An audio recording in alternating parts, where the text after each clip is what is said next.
What's going on, YouTube? JT's Reborn here, and welcome back to another edition of my DC comic book reviews. And in today's video, we're going to be talking about Task Force Z number 2. This one's written by Matthew Rosenberg, and it takes place right after the events of the previous issue, where at the end of that thing, Jason Todd was lying on the ground, his legs were frozen, and a carnivorous, zombified Arkham Knight, Astrid Arkham, was slowly crawling over to get ready to eat him alive, because the whole Lazarus Resin thing is making them zombified, and if they're given enough dosage of things, then they'll be okay and stuff like that. Basically, we have zombies right here. Jason's about to get eaten by a zombie, but surprise, surprise, Jason finds a way out of it. So he's kind of shocking. He's trying to get this villain, this person who's known as Crispin, who's basically kind of like the Amanda Waller of this Suicide Squad-esque group, but it's Task Force Z, but it's a lot more violent and a lot more cruel than the stuff Amanda Waller is doing in the Suicide Squad, because with Suicide Squad, they have a choice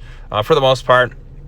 Yes, they have explosive devices planted in, but it's not like she's bringing dead people back to life and sadistically torturing them to be a part of this team. Like, I mean, you get some sympathy for some of these villains. Like, just let them rest in peace. Don't play around with the dead. But eventually, Jason is saved by this villain known as Mr. Bloom, who takes down Mr. Freeze and frees him from this whole thing.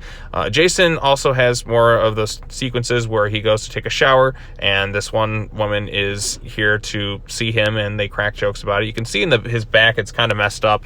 Definitely give me some Resident Evil-esque vibes, or any type of zombie type storyline with the infection that seems to be kind of spread on Jason's back and stuff. I wonder if that's going to have Jason turn into a zombie at some point during this run, but we shall see. Jason's had enough of this stuff, and he thinks it's a terrible idea, which he's right, because all this stuff is inevitably going to backfire. There is some sympathy crafted for some of these characters, like Astrid Arkham, who is really upset about how she tried to eat him.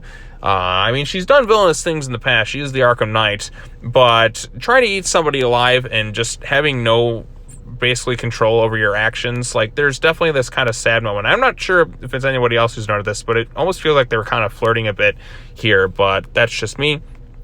So anyways, Task Force Z goes on their next mission to take some stuff down. They come across the Cobra Cult.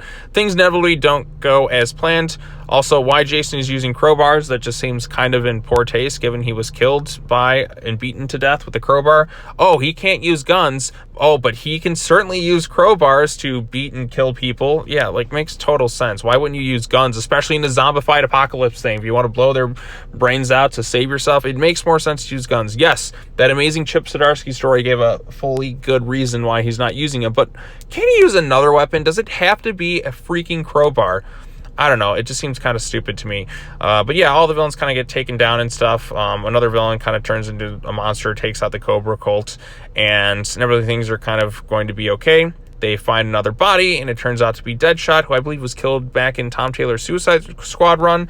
And then that's pretty much where the issue ends. Jason Todd getting shot in the back by a zombified Deadshot, I guess. So yeah, issue 2 I thought was a little better than issue number 1.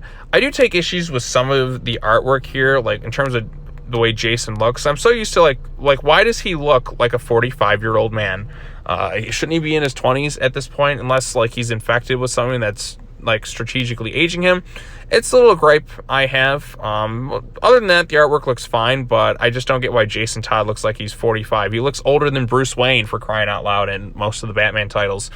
So that's a small gripe I have here. This was a more exciting issue. It did a decent job crafting some sympathy for some of these villains who are just in pure agony and just being kind of tortured. And like, this is just stuff that Jason's just like, okay, look, this is a terrible idea. It's inevitably going to backfire. He wanted to bring this to Deb Donovan, but something kept him from doing it. So we'll see where it goes from here. I know, based on history of stories, that anytime you try and mess with stuff like this, it's inevitably going to backfire for the villains. It almost always does. So I'm waiting for this Crispin character to probably get eaten by a zombie.